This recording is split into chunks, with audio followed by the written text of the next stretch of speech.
نحمده ونصلي على رسوله الكريم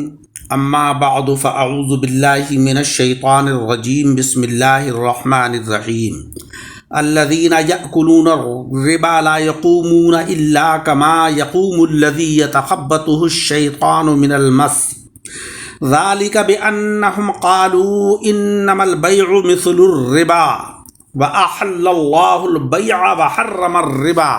فمن جاءه موعظة من ربه فانتهى فله ما سلف وأمره إلى الله ومن عاد فأولئك أصحاب النار هم فيها خالدون صدق اللہ العلی العظیم۔ سامعین اکرام، آج کے درس قرآن میں سورہ بقرہ کی آیت نمبر 275 تلاوت کی ہے، جس میں اللہ رب العزت نے وہ لوگ جو سود کا کاروبار کرتے ہیں، سود خور ہیں، میدان محشر میں ان کی کیا حالت ہوگی، کس کیفیت کے ساتھ وہ چل رہے ہوں گے، اس حالت و کیفیت کا بیان فرمایا ہے۔ فرمانے باری تعالیٰ ہے کہ وہ لوگ جو سود کھاتے ہیں قیامت کے دن کھڑے نہیں ہوں گے مگر جیسے کھڑا ہوتا ہے وہ جسے آسیب نے چھو کر مخبوط بنا دیا ہو۔ یہ اس لیے ہوگا کہ انہوں نے تجارت کو سود کی طرح کہہ دیا۔ انہوں نے کہا کہ انما البیع مثل الربا، تجارت جو ہے وہ مثل سود کے، وَأَحَلَّ اللَّهُ الْبَيْعَ وَحَرَّمَ الرِّبَا، اور اللہ نے تجارت کو حلال فرمایا ہے اور سود کو حرام قرار دیا ہے۔ فَمَنْ جَاءَهُ مَوْعِظَةٌ مِّن رَّبِّهِ فَانْتَهَىٰ فَلَهُ مَا سَلَفَ، تو جسے اس کے رب کے پاس سے نصیحت آئی اور وہ نصیحت آنے کے بعد باز رہا تو اسے حلال ہے جو پہلے لے چکا۔ وَأَمْرُهُ إِلَى اللَّهِ، اس کا معاملہ اللہ کے سپرد ہے۔ وَمَنْ عَادَ فَأُولَئِكَ أَصْحَابُ النَّارِ هُمْ فِيهَا خَالِدُونَ، جو اب بھی ایسی حرکت کرے گا تو وہ دوزخی ہے اور اس میں مدتوں رہیں گے۔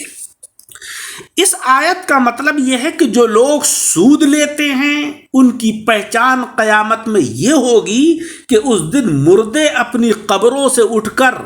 کوئی تو سواریوں پر، کوئی پیدل اور کوئی آہستہ اور کوئی دوڑتا ہوا جا رہا ہوگا زمین محشر کی طرف کو، مگر سود کھانے والا یا تو اپنے پیٹ کے بوجھ سے یا جنون کی وجہ سے ایسے گرتے پڑتے چلیں گے جیسے کہ وہ مجنون اور دیوانے ہوتے ہیں۔ جس طریقے سے مجنون اور پاگل شخص چلتا ہے ایسے ہی سود کھانے والے چل رہے ہوں گے، جس پر کہ خبیث جن بھوت سوار ہو کر اسے دیوانہ کر دیتا ہے، کیونکہ وہ دنیا میں انسان نما شیطان تھے۔ اور کیوں نہ ہو شیطان کہ ایک مقروض پر ترس نہیں کھاتے تھے، اس کے مکانات، اس کی جائیداد نیلام کرا دیتے تھے، اس کی خانمہ بربادی پر رحم نہیں کرتے تھے۔ یہ سزا ان کی اس بکواس کی وجہ سے ہے کہ انہوں نے قولاً یا اعتقاداً یا عملاً کہا کہ عام تجارت سود کی طرح فائدہ مند ہے، ضروری اور جائز ہے یہ چیز، کیونکہ اس سے بھی جس طرح تجارت میں فائدہ ہوتا ہے اسی طرح سود کے اندر بھی لین دین میں فائدہ ہوتا ہے۔ نہ تو حاجت مند کو کوئی قرض دے گا اگر سود کا کاروبار نہ ہو، اور نہ مقروض کو کوئی قرضہ دینے کی فکر ہوگی، اور سود کی صورت میں ہر شخص کو وقت پر قرضہ بھی مل جائے گا، اور مقروض کو سود بڑھنے کے خوف سے جلد قرض کی ادائیگی کی فکر بھی ہوگی۔ اور جس طریقے سے تجارت سے نفع حاصل کیا جاتا ہے ایسے ہی سود سے بھی۔ یہ بکواس لغو اور بیکار ہے، کیونکہ اللہ تبارک و تعالیٰ نے تجارتیں تو حلال کی ہیں اور سود کو حرام فرمایا ہے۔ اسی لیے حضرات خاصان الہی نے تجارت کو فوقیت دی ہے، کیونکہ تجارت کے اندر خیر و برکت ہوتی ہے، اور بندے کو مالک کے حکم پر سر خم کرنا چاہیے، شیطان کی طرح بکواس نہیں کرنا چاہیے۔ قیاس کر کے اس کا مقابلہ یعنی سود کا مقابلہ تجارت سے نہیں کرنا چاہیے۔ جس تک کہ یہ مخالفت کا حکم پہنچے اور وہ فوراً سود سے توبہ کر لے تو ممانعت سے پہلے وہ جو کچھ سود لے چکا وہ اس کے لیے مباح ہے، اس کا واپس کرنا ضروری نہیں۔ بندے کا کام اللہ کے سپرد ہے، جو چاہے حلال کرے، جو چاہے حرام کرے۔ بندے کو دم مارنے کی کیا مجال ہے، اور جو کوئی اب ایسی حرکت کرے گا کہ توبہ کر کے پھر سود لے گا تو وہ دوزخی ہے، بہت عرصہ دوزخ میں رہے گا۔ یا جو کوئی پھر سود کو حلال سمجھنے لگے گا وہ جہنمی ہے، ہمیشہ ہمیش اس میں رہے گا۔ اس آیت سے معلوم ہوا کہ خبیث جن کا وجود برحق ہے، اس کا انکار اس آیت کا انکار ہوگا، کیونکہ اللہ تبارک و تعالیٰ نے اس کے اندر سود کھانے والے کی چال کو ایسا بتایا ہے کہ جیسے جن نے اس کو چھو لیا ہو، شیطان نے اس کو چھو لیا ہو، اس کے اوپر آسیب ہو۔ خبیث جن اور بھوت وغیرہ جو ہیں وہ انسان کو دیوانہ اور مجنون کر دیتے ہیں کہ ان کے لپٹنے یا پکڑ لینے سے انسان بدحواس ہو جاتا ہے۔ حدیث مبارک میں ہے کہ چھوٹے بچوں کو سورج نکلتے اور ڈوبتے وقت باہر نہ نکالو، خود بھی زیادہ رات گئے بلا وجہ گھر سے باہر نہ نکلو، کہ یہ وقت شیاطین اور جنات کے پھیلنے کا ہوتا ہے۔ سفر کی حالت میں بیچ راستے پر نہ ٹھہرو، بلکہ علیحدہ ہٹ کر ایک جانب کو ٹھہرو، کیونکہ وہ شیاطین کی گزرگاہ ہوتی ہے۔ مرگی اور طاعون جنات کے اثر سے ہوتے ہیں، اسی لیے طاعون میں اذانیں دی جاتی ہیں کہ شیاطین اذان سے بھاگتے ہیں۔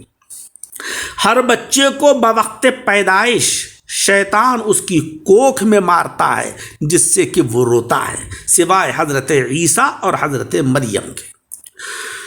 سوراخ کے اندر پیشاب نہیں کرنا چاہیے، ممکن ہے کہ اس میں سانپ ہو، بچھو ہو یا جن ہو۔ غرض کہ قرآن و حدیث سے آسیب کا تکلیف پہنچانا ثابت ہے، اور دن رات اس چیز کا مشاہدہ بھی ہوتا ہے، لہذا اس کا انکار کرنا عقل و نقل کی مخالفت ہے۔